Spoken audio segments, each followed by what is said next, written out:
YCP నుంచి శ్యామల కళ్యాణ్ గారి విపరీతంగా ట్రోల్ చేస్తుంది.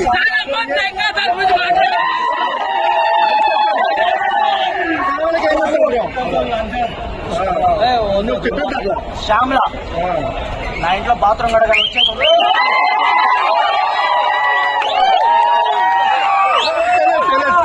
బెట్టింగ్ ప్రమోషన్లు చేసి యువత జీవితాలు నాశనం చేసిన బట్టే బాస్ దాని గురించి మనం మాట్లాడకూడదు. నా ఇంట్లో నా పాప డైపర్లు ఎత్తని కూడా పనికిరాదు. వైసీపీ వాళ్ళకి మీరు 2.0 లవడా 0కి ఇవన్నీ కాదు. మీరు నిజంగా అధికారంలోకి రావాలనుకుంటే ప్రజల పక్షాన్ని నిలబడండి, ప్రజల సమస్యల మీద పోరాటం చేయండి. అంతేగాని మీరు ఎన్ని ఫేక్ ట్వీట్లు పెట్టినా, ఫేక్ న్యూస్ స్ప్రెడ్ చేసినా కూటమి ప్రభుత్వం బొచ్చు కూడా మీరు పీకలేరు. మేమందరం మౌనంగా ఉంటున్నామంటే ఈ రోజు లవడాగాళ్ళు మీకు భయపడి కాదు, ఆ నాయకుడు కళ్యాణ్ గారి